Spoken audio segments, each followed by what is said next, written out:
UP board रसायन विज्ञान कक्षा 12वीं के अध्याय 3 में आज हम पढ़ेंगे रासायनिक बलगतकी के बारे में। तो आज का हमारा जो चैप्टर है वो क्या है? रासायनिक बलगतकी, केमिकल काइनेटिक्स। तो बिना देरी किए हम इस चैप्टर को शुरू करते हैं और सबसे पहले जानते हैं कि रासायनिक बलगतकी होता क्या है। रासायनिक बलगतकी कहते किसे हैं? तो देखिए, रासायनिक बलगतकी क्या है? रासायनिक बलगतकी, रासायनिक बलगतकी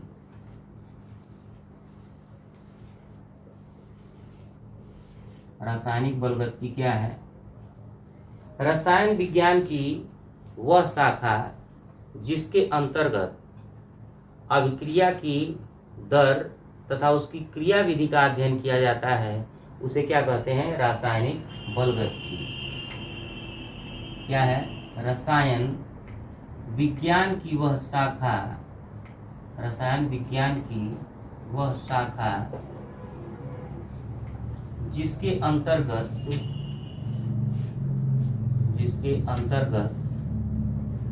अभिक्रिया के दर, अभिक्रिया की दर तथा उसकी क्रिया विधि का अध्ययन किया जाता है, तथा उसकी क्रिया विधि का अध्ययन किया जाता है।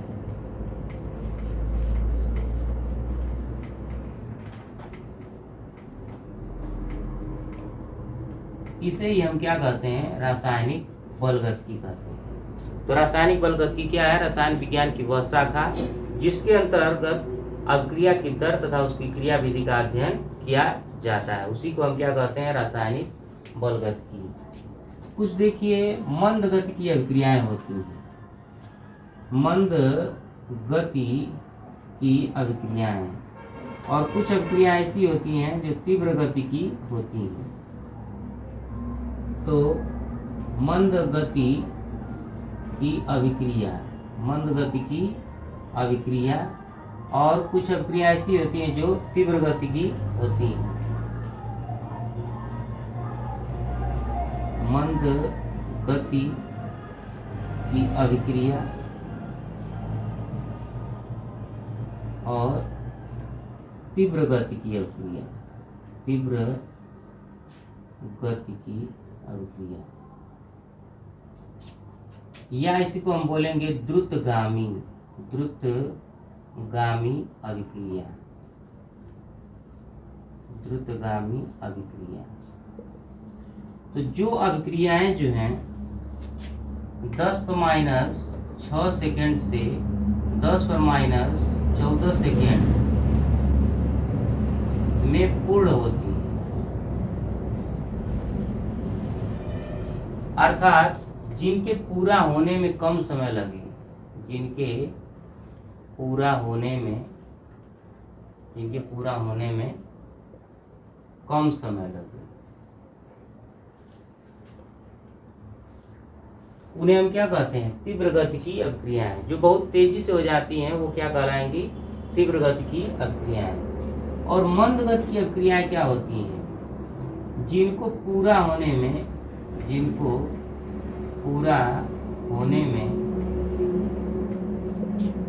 3 महीने साल लग जाए, जिनको पूरा होने में क्या लग जाए?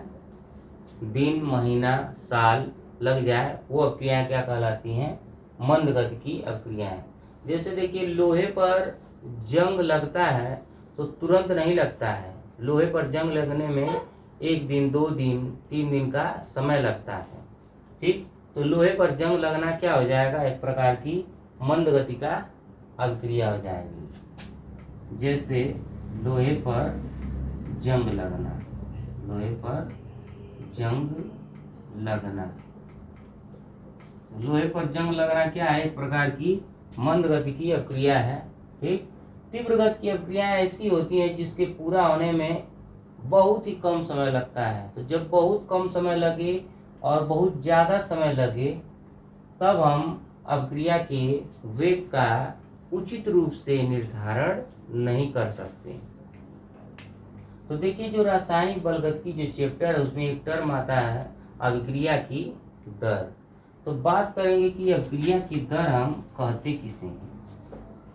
रेट ऑफ रिएक्शन यानी अभिक्रिया की दर होती क्या है। तो देखिए, अभिक्रिया की दर,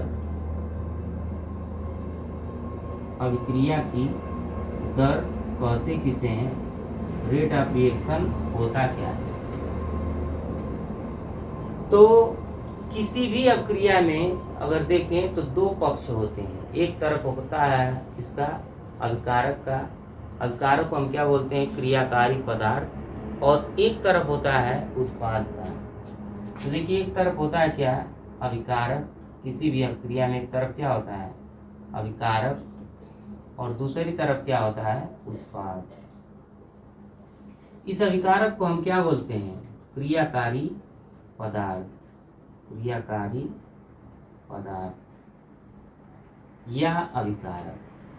तो जो अभिक्रिया की दर है वो इसी से परिभाषित होगी कि इकाई समय में, इकाई समय में, इकाई समय में किसी क्रियाकारी पदार्थ, क्रियाकारी पदार्थ या उत्पाद के सांद्रण परिवर्तन को ही अभिक्रिया की दर कहते हैं, को ही अभिक्रिया की दर कहते हैं।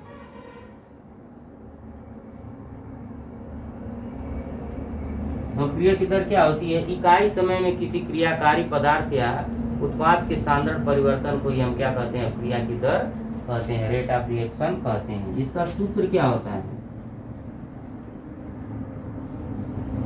देखिए, अभिक्रिया की दर बराबर क्या हो जाएगा, इकाई समय में, इकाई समय में किसी क्रियाकारी, क्रियाकारी पदार्थ या उत्पाद का सांद्रण परिवर्तन, सांद्रण परिवर्तन और बटे परिवर्तन में, परिवर्तन में लगा समय। ठीक। अब देखिए, सांद्रण का मात्रक क्या होता है, मोल प्रति लीटर। सांद्रण का मात्रक क्या होता है, मोल प्रति लीटर। और समय का मात्रक सेकेंड होता है, दिन भी हो सकता है, घंटा भी हो सकता है। वो ये निर्भर करेगा कि किस प्रकार की अभिक्रिया है। तो देखिए, अभिक्रिया की दर का मात्रक क्या हो जाएगा, अभिक्रिया की दर का मात्रक क्या हो जाएगा, मोल लीटर इनवर्स और समय इनवर्स। समय यानी कि सेकेंड इनवर्स लिख लीजिए,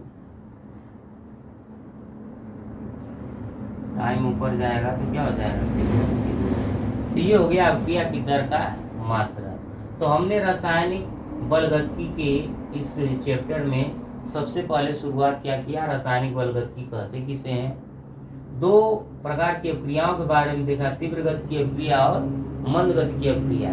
और फिर हमने देख लिया अभिक्रिया की दर, कि अभिक्रिया की दर होती क्या है। तो देखिए, अभिक्रिया की दर के बाद जो हम आगे बात करेंगे वो क्या होगा, अभिक्रिया की औसत दर। अब बात करेंगे हम अभिक्रिया की औसत दर की। अभिक्रिया की औसत दर किसे कहते हैं। तो जो अभिक्रिया की दर की जो परिभाषा है उसी से निकल कर के आएगा क्या, अभिक्रिया की औसत दर।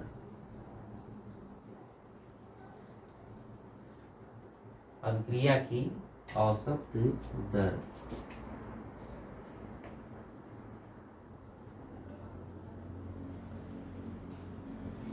अभिक्रिया की औसत दर।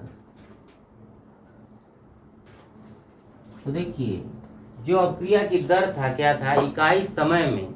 अब वो जो इकाई समय है अब वो निश्चित समय बन जाएगा। तो निश्चित समय में, निश्चित समयांतराल में किसी क्रियाकारी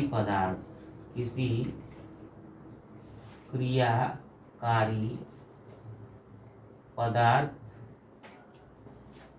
या उत्पाद का सांद्रण परिवर्तन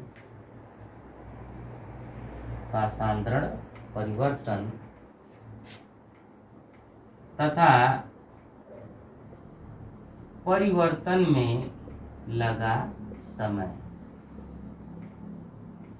क्या कहलाएगा, अभिक्रिया की औसत दर कहलाएगा। तो अब यहाँ पर आप जोड़ लेंगे कि अभिक्रिया की औसत दर कहलाएगा। जैसे एक अभिक्रिया हो गई ए एरो बी, ये क्या हो गया, माना एक सामान्य अभिक्रिया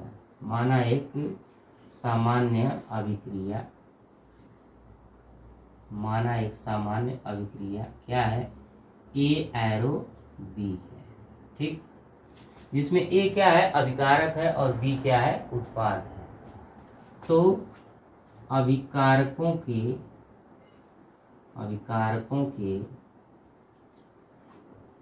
सांद्रण परिवर्तन में कमी की दर बराबर उत्पादों के सांद्रण परिवर्तन में वृद्धि की दर, ठीक। तो अगर मान लीजिए यहाँ पर स्मॉल ए लिख दें और यहाँ स्मॉल बी लिख दें तो क्या हो जाएगा, -1/a delta active mass of A upon delta T बराबर 1/b delta active mass of B upon delta T. यहाँ पर देखिए कारकों के सांद्रण परिवर्तन में ये क्या हो गया, कमी की दर हो गया, और ये उत्पादों के सांद्रण परिवर्तन में वृद्धि की दर हो गया। अब देखेंगे हम अभिक्रिया की तात्क्षणिक दर। अभिक्रिया की तात्क्षणिक दर, अभिक्रिया की तात्क्षणिक दर। तो यहाँ निश्चित समय अंतराल है, वहाँ क्या हो जाएगा, सूक्ष्म समय अंतराल में,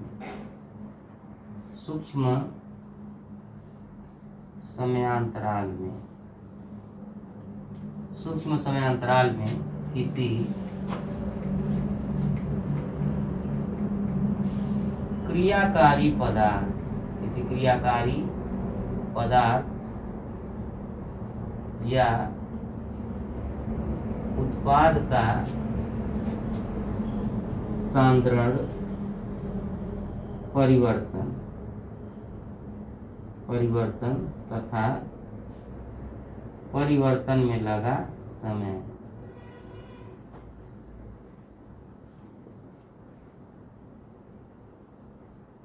क्या कहलाएगा, अभिक्रिया की तात्क्षणिक दर कहलाएगा। यह हम कह सकते हैं कि डेल्टा टी टेंडिंग टू 0 पर अभिक्रिया की औसत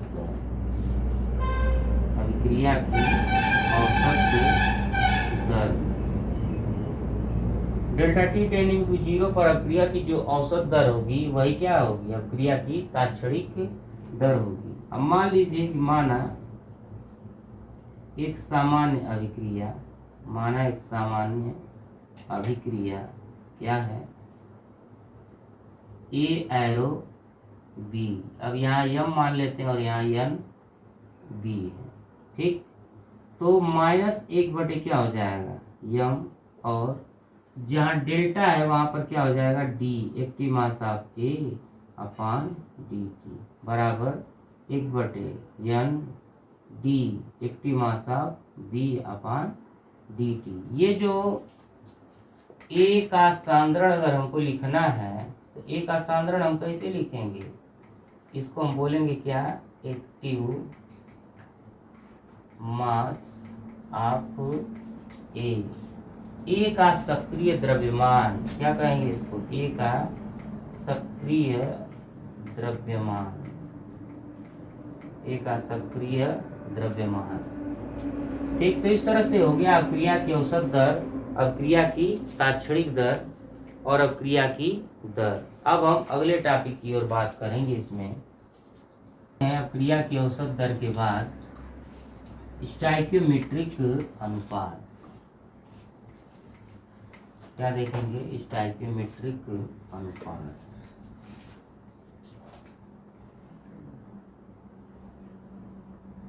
स्टोइकियोमेट्रिक अनुपात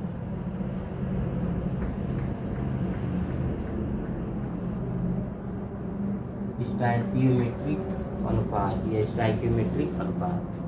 तो जितने अनुपात में कोई अणु अथवा यौगिक किसी रासायनिक अभिक्रिया में भाग लेता है उसे ही क्या कहते हैं? स्टोइकियोमेट्रिक अनुपात कहते हैं। ठीक, जितने अनुपात में कोई अणु अथवा यौगिक किसी रासायनिक अभिक्रिया में भाग लेता है उसे ही क्या कहते हैं?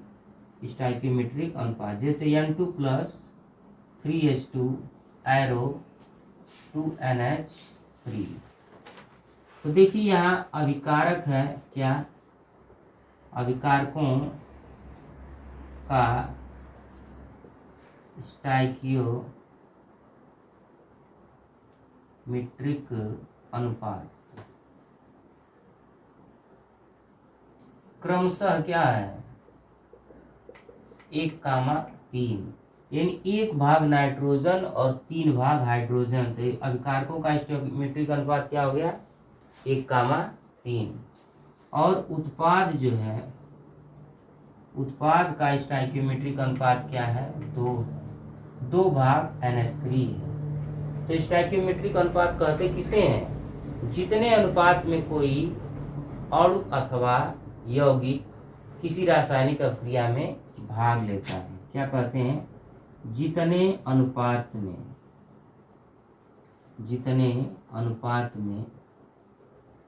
कोई अणु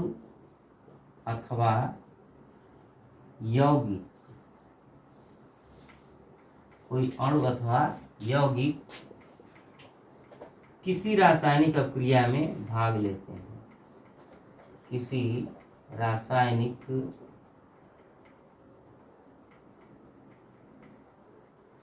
अभिक्रिया में भाग लेते हैं।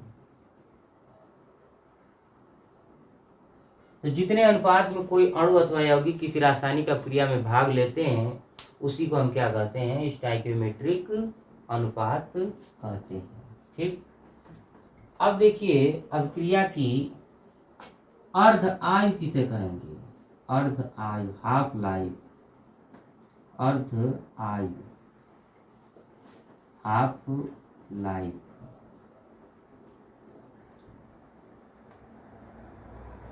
तो अर्ध आयु का मतलब क्या होता है? आधी उम्र।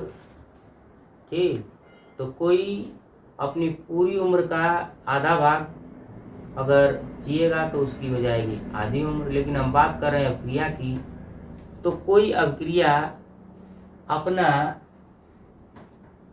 आधा भाग पूरा होने में जितना समय लेती है उसी को क्या कहते हैं? अभिक्रिया की अर्ध आयु। किसी अभिक्रिया को पूर्ण होने में जो समय लगेगा वो कंप्लीट टाइम हो जाएगा। यानी कोई अभिक्रिया अपना आधा समय पूर्ण करने में जो भी समय लेगी उसी को क्या कहेंगे? Half life. तो किसी अभिक्रिया का आधा भाग, किसी अभिक्रिया का आधा भाग पूरा करने में लगा समय। ठीक, तो किसी अभिक्रिया का आधा भाग पूरा करने में लगा समय क्या कहलाता है? अर्ध आयु। और इसे हम टी हाफ से प्रदर्शित करते हैं। कैसे प्रदर्शित करते हैं? टी हाफ से। टी हाफ बराबर होता है 0.693 और बटे के। यहाँ की क्या है? विघटन स्थिरांक कह सकते हैं, वेग स्थिरांक कह सकते हैं, वेग स्थिरांक, विघटन स्थिरांक, ठीक, और वियोजन स्थिरांक।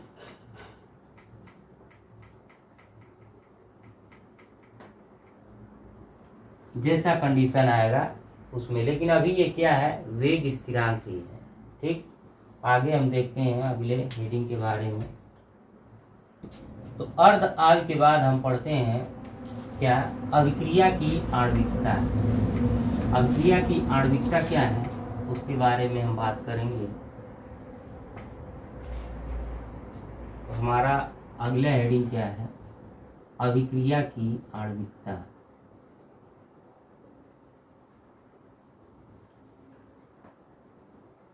अभिक्रिया की आणविकता।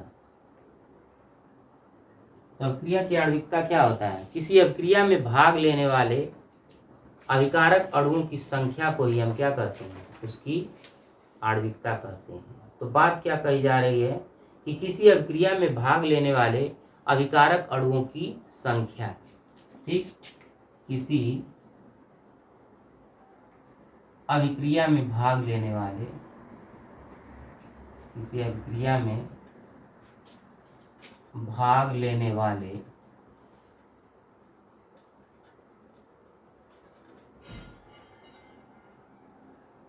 अभिकारक अणुओं की संख्या,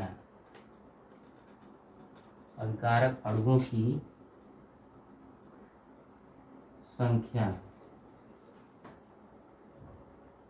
को ही अभिक्रिया की आणविकता कहते हैं, को ही अभिक्रिया की आणविकता कहते हैं। ठीक, तो किसी अभिक्रिया में भाग लेने वाले अभिकारक अणुओं की संख्या को ही हम क्या कहते हैं? अभिक्रिया की आणविकता कहते हैं। तो देखिए यहाँ पर बात क्या कही जा रही है? अभिकारक अणुओं के बारे में, यानी हमको उत्पाद की तरफ नहीं देखना है। जैसे H2 + Cl2 एरो 2HCl, ठीक, तो इसकी आणविकता क्या हो जाएगी? H2 कितने भाग में है? एक भाग में है। क्लोरीन एक भाग में, तो इसकी आणविकता हो गई 2। ठीक, अब देखिए N2 + 3H2 एरो क्या बन गया?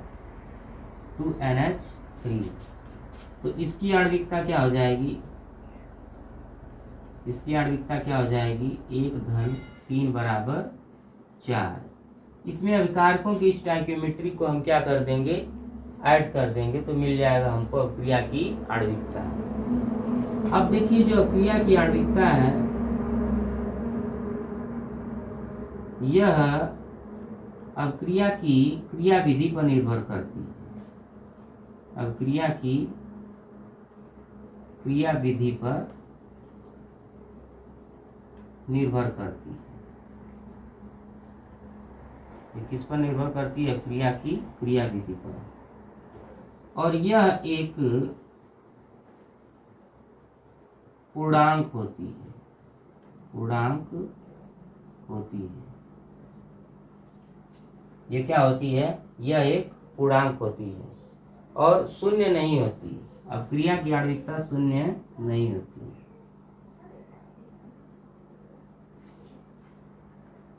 अभिक्रिया की आणविकता शून्य नहीं होती।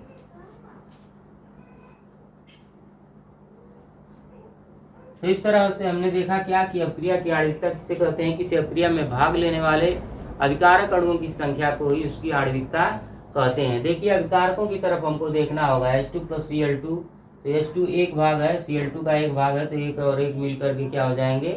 2। N2 + 3H2 N2 का 1 भाग और 3 भाग हाइड्रोजन का, तो 1 धन 3 कितना हो जाएगा 4। ठीक, आगे हम बात करते हैं। अब देखते हैं अभिक्रिया की कोटि। अभिक्रिया की कोटि क्या है? तो देखिए, आणविकता और कोटि बहुत ही महत्वपूर्ण प्रश्न पूछा जाता है परीक्षा में कि अभिक्रिया की आणविकता और कोटि में क्या अंतर है। ठीक, तो हम देखेंगे क्या अभिक्रिया की कोटि। अभिक्रिया की कोटि, अभिक्रिया की कोटि के बारे में बात करेंगे। अभिक्रिया की कोटि किसे कहते हैं? किसी अभिक्रिया में अभिक्रिया का वेग अभिकारक के सांद्रण से किस प्रकार प्रभावित होता है, इसी को हम क्या कहते हैं? अभिक्रिया की कोटि कहते हैं। ठीक, तो अभिक्रिया की कोटि क्या होती है? अभिक्रिया के वेग को प्रभावित करने वाले, अभिक्रिया के वेग को प्रभावित करने वाले अभिकारक अणुओं की संख्या। क्या होता है? अभिक्रिया के वेग को प्रभावित करने वाले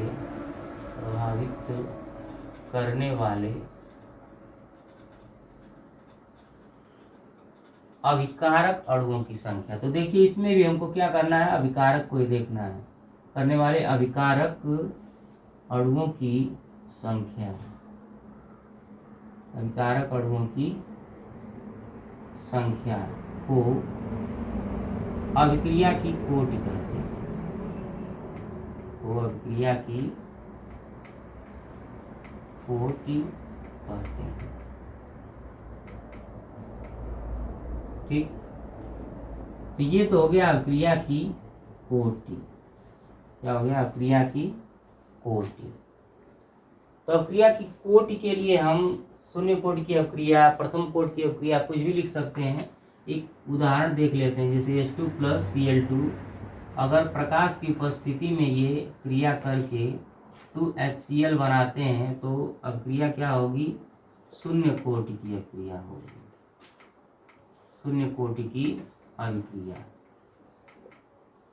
ठीक, यह इसकी कोटि क्या हो जाएगी? शून्य। अब देखिए, नोट में कुछ पॉइंट आएगा कि अभिक्रिया की कोटि को क्या हम हमेशा जो है देख करके समीकरण बता सकते हैं? तो नहीं बता सकते। अभिक्रिया की कोटि को हम नहीं बता सकते। क्यों?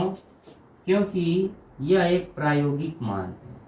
यह एक प्रायोगिक मान है, प्रयोगों के द्वारा ये प्राप्त होती है। और जो अभिक्रिया की कोटि है, भिन्नात्मक, ऋणात्मक व शून्य हो सकती है।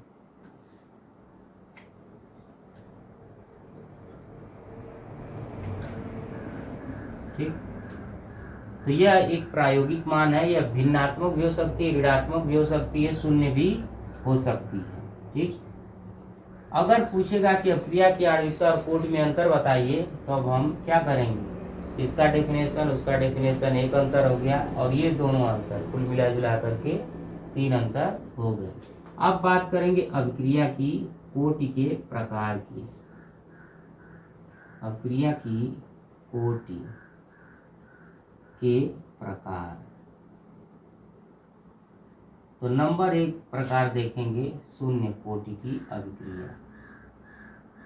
शून्य कोटि की अभिक्रिया। तो शून्य कोटि की अभिक्रिया कहते किसे हैं? किसी अभिक्रिया में अगर अभिक्रिया का वेग अभिकारक के सांद्रण की घात पर निर्भर नहीं करता है, तो उसे हम कहेंगे शून्य कोटि की अभिक्रिया। ठीक, और अगर किसी, पहले से लिख लेते हैं, किसी अभिक्रिया में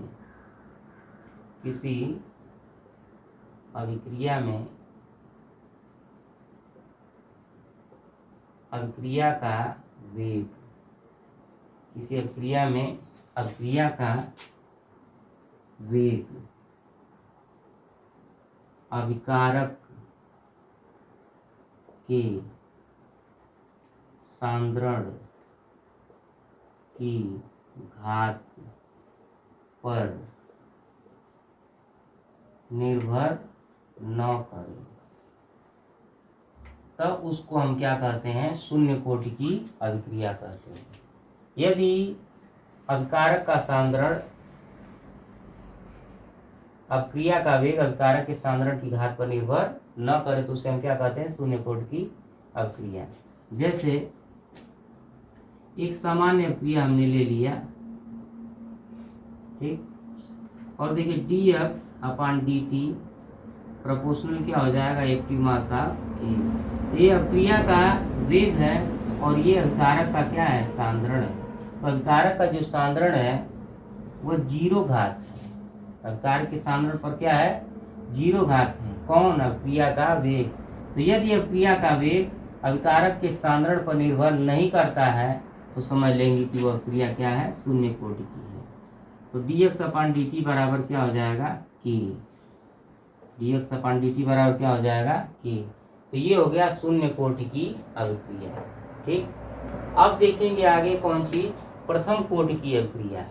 आगे हम क्या देखेंगे, प्रथम कोटि की अभिक्रिया।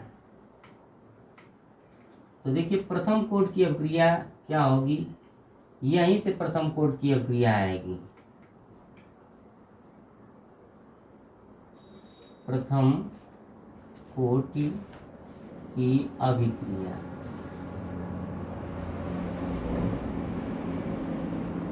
तो प्रथम कोटि की अभिक्रिया के लिए माना एक सामान्य अभिक्रिया, माना एक सामान्य अभिक्रिया ए एरो प्रोडक्ट, और इसका परिभाषा क्या हो जाएगा, किसी अभिक्रिया में अभिक्रिया का वेग अभिकारक के सांद्रण की 1 घात पर निर्भर करता है। देखिए यहाँ पर क्या हो जाएगा कि 1 घात पर निर्भर करता हो तो उसे हम क्या कहेंगे, एक कोटि की अभिक्रिया, प्रथम कोटि की अभिक्रिया। जैसे dx/dt proportional active mass of A पर 1 घात। तो अभिक्रिया का वेग जो है अभिकारक के सांद्रण की 1 घात पर निर्भर कर रहा है। तो dx/dt बराबर क्या हो जाएगा, k एक्टिव मास ऑफ ए। ठीक, प्रायोगिक वेग नियम है ये, प्रायोगिक वेग नियम से कोटि बराबर क्या हो जाएगी, यहाँ पर कोटि बराबर हो जाएगा 1। ठीक, तो ये हो गया क्या, प्रथम कोटि की अभिक्रिया।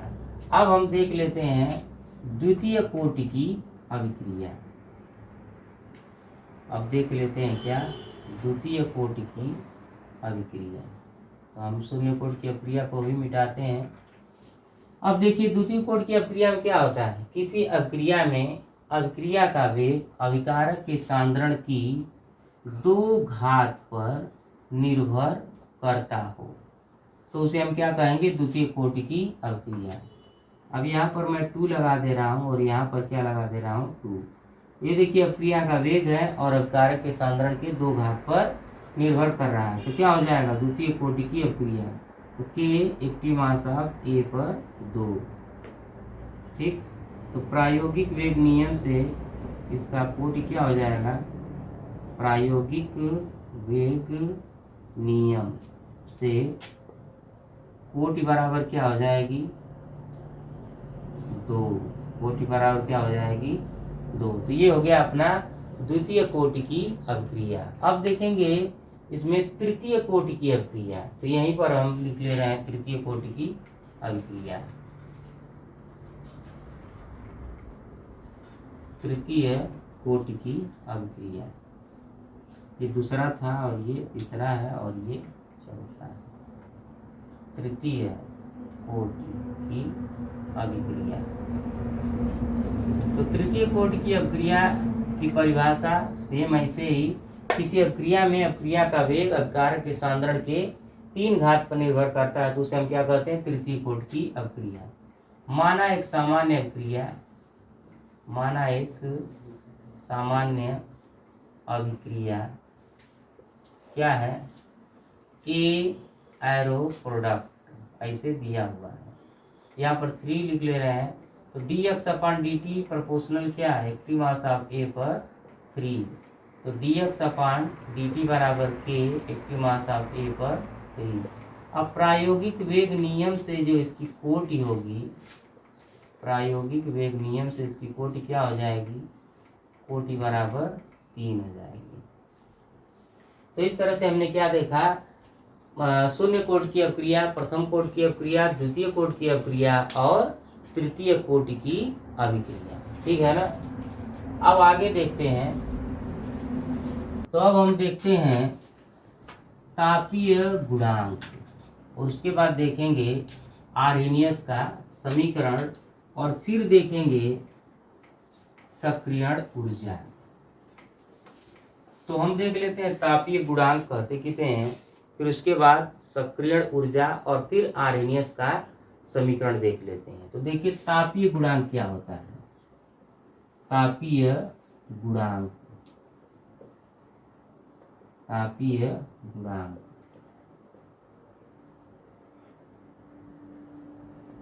10 डिग्री सेंटीग्रेड के अंतर पर, 10 डिग्री सेंटीग्रेड के अंतर पर वेग स्थिरांकों के अनुपात को, वेग स्थिरांकों के अनुपात को 10 डिग्री सेंटीग्रेड के अंतर पर वेग स्थिरांकों के अनुपात को क्या कहते हैं, तापीय गुणांक। तो तापीय गुणांक बराबर क्या हो जाएगा, तापीय गुणांक बराबर kT + 10/kT। ये हो गया क्या, तापीय गुणांक की परिभाषा। अब देख लेते हैं सक्रियण ऊर्जा, सक्रियण ऊर्जा एक्टिवेशन एनर्जी। सक्रियण ऊर्जा क्या होती है, सक्रियण ऊर्जा क्या होती है, ऊर्जा की वह न्यूनतम मात्रा जो देहलीज ऊर्जा से कम ऊर्जा युक्त अणुओं को प्राप्त करती है। देहलीज का मतलब ये क्या होता है, कम, तो कम से कम ऊर्जा वाले अणुओं को प्राप्त करनी पड़ती है जिससे वे ऊर्जा अवरोध को पार कर सके। ठीक, तो क्या होता है, ऊर्जा की वह न्यूनतम मात्रा, ऊर्जा की वह न्यूनतम मात्रा जो देहलीज ऊर्जा से कम, जो देहलीज ऊर्जा से कम ऊर्जा युक्त, जो देहलीज ऊर्जा से कम ऊर्जा युक्त अणुओं को प्राप्त करनी पड़ती है, प्राप्त करनी पड़ती है, जिससे वे ऊर्जा अवरोध को पार कर सकें, ऊर्जा अवरोध को क्या कर सकें, पार कर सकें। ठीक, तो ये हो गया सक्रियण ऊर्जा। इसे EA से प्रदर्शित करते हैं, इसे EA से प्रदर्शित करते हैं।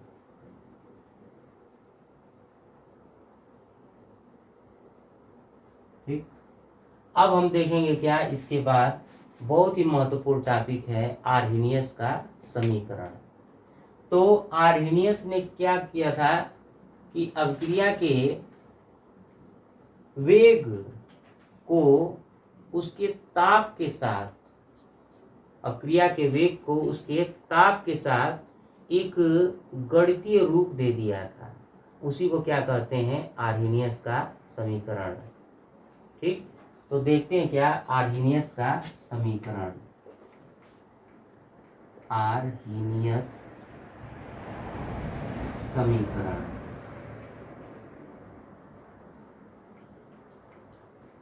देखिए स्वांते आर्हेनियस ने, स्वांते आर्हेनियस ने,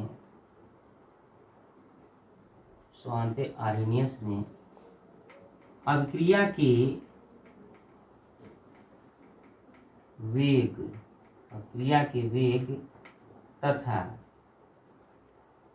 ताप के मध्य एक संबंध का गणितीय रूप प्रस्तुत किया। गणितीय रूप प्रस्तुत किया। इसे ही क्या कहते हैं? आर्हेनियस का समीकरण कहते हैं। यह क्या है समीकरण? के बराबर ए ई की पावर माइनस ई ए अपान आर टी। यह टी क्या है? टेम्परेचर है। और के क्या है? के जो है वेग स्थिरांक है। के क्या है? वेग स्थिरांक। ए क्या है? आवृत्ति कारक है। आवृत्ति कारक, या इसको हम आर्हेनियस कारक कहते हैं। आर्हेनियस कारक। और ई ए तो पता है एक्टिवेशन एनर्जी है, सक्रियण ऊर्जा है। टी क्या है? ताप है। और आर क्या है? गैस स्थिरांक है। स्थिरांक लिख दे रहे हैं, गैस स्थिरांक है। ठीक। अब देखिए इस समीकरण को अगर हम दोनों पक्षों का क्या कर दें? लाग ले लें। क्या कर दें? लाग ले लें दोनों पक्षों का, तो क्या हो जाएगा? के बराबर जो है ए ई की पावर माइनस ई ए अपान आर टी। दोनों पक्षों का लाग ले लें। दोनों पक्षों का लाग लेने का, तो जब दोनों पक्षों का लाग लेंगे तो देखिए क्या हो जाएगा? लाग के बेस ई। लाग का आधार हमेशा क्या होता है? ई और 10 होता है। और देखिए हो जाएगा लाग ए बेस ई और प्लस लाग ई की पावर हो जाएगा माइनस ई ए अपान आर टी। और अपान ये बेस ई हमेशा रहेगा ही। अब ये देखिए कहाँ से हुआ है? तो यहाँ पर दो सूत्र लग गए हैं। लाग यम एन बराबर होता क्या है? लाग यम प्लस लाग यम। ठीक। और एक सूत्र और यहाँ पर लगेगा, लाग यम की पावर एन बराबर एन लाग यम। और एक सूत्र और यहाँ बढ़ा देते हैं, लाग सेम बेस सेम का मान हो जाता है 1। ठीक। तो देखिए लाग के बेस ई बराबर क्या हो जाएगा? ये तो यही रहेगा, लाग ए बेस ई। और ये आगे उतर आएगा तो माइनस ई ए अपान हो जाएगा आर टी और गुणे 1। लाग सेम बेस सेम का मान क्या हो जाएगा? 1 हो जाएगा। अब देखिए लाग एक और यहाँ पर सूत्र की तरह से है कि लाग 10 लाग ए बेस अगर 10 लाना हमको है तो हमको 2.303 का क्या करना पड़ेगा? गुणा। यानी लाग बेस ई है तो 2.303 लाग बेस 10 कर सकते हैं, यहाँ पर कुछ भी रहे। ठीक। तो देखिए लाग के है, इसका बेस हमको क्या करना है? 10 करना है, तो 2.303 का गुणा हो जाएगा, तो हो जाएगा 2.303 लाग के बेस 10 बराबर, यहाँ हो जाएगा 2.303 लाग ए बेस 10 और माइनस ई ए अपान क्या हो जाएगा? आर टी हो जाएगा। अब इधर देख लेते हैं। देखिए 2.303 से हम क्या करें? भाग कर दें दोनों साइड, हो जाएगा लाग के बेस 10 बराबर लाग ए, इसको इधर लिख लेते हैं, माइनस ई ए अपान क्या? 2.303 आर टी और प्लस लाग ए बेस 10। ठीक। अब ये देखिए यहाँ पर अगर एक हम क्या बना दें? ग्राफ बना दें। ठीक। वेग का और ताप का, यह वेग और ताप के मध्य संबंध है, तो ये 1/T हो जाएगा ताप का ग्राफ। ताप को हम x अक्ष पर लिखेंगे और वेग को हम कहाँ लिख देंगे, वाई अक्ष पर। तो एक सरल रेखा बन जाएगा। ठीक, क्या बन जाएगा, एक सरल रेखा जिसकी ढाल बन जाएगी क्या देखिए, y बराबर mx प्लस सी है। ठीक, इस समीकरण की तुलना हम इससे कर देते हैं तो ये हो गया क्या, वेग स्थिरांक यानी log k। ठीक, और माइनस EA अपान 2.303 r, ये क्या हो जाएगा, ढाल। ढाल क्या हो जाएगी इसकी, माइनस कितना हो जाएगा, EA अपान 2.303 r। और अंतः खंड की माप क्या हो जाएगी, अंतः खंड की माप, सी को क्या कहेंगे, अंतः खंड की माप, वो क्या हो जाएगा, log a बेस 3। ठीक, तो इस तरह से हमारा ये जो है रासायनिक बलगतिकी का पूरा चैप्टर यहाँ पर समाप्त होता है। ठीक, तो रासायनिक बलगतिकी के इस चैप्टर में हमने महत्वपूर्ण बिंदुओं पर चर्चा किया है जो बोर्ड की परीक्षा से बहुत ही महत्वपूर्ण है। तो उम्मीद है आपको ये 1 शॉट वीडियो समझ में आया होगा। आप इसे 2 बार 3 बार देखेंगे तो उम्मीद है आपको ये चैप्टर अच्छे तरीके से याद हो जाएगा। फिर और अधिक प्रैक्टिस करके आप इसे मजबूत बना सकते हैं। तो मिलते हैं अगले वीडियो में, तब तक हमारे चैनल पर बने रहें।